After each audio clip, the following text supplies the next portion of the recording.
Hi, today I'm reviewing Realme GT2 and I'll show you the face unlock test on this device.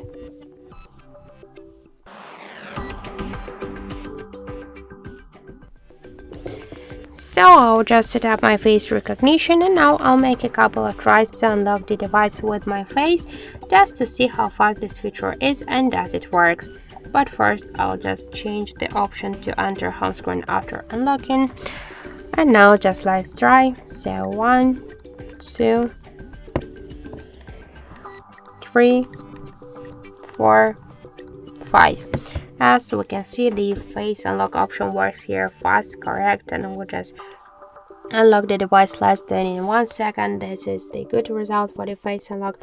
I just suggest you to try this unlock method, but don't forget that the face unlock is less secure than the passcode or pin code unlock methods.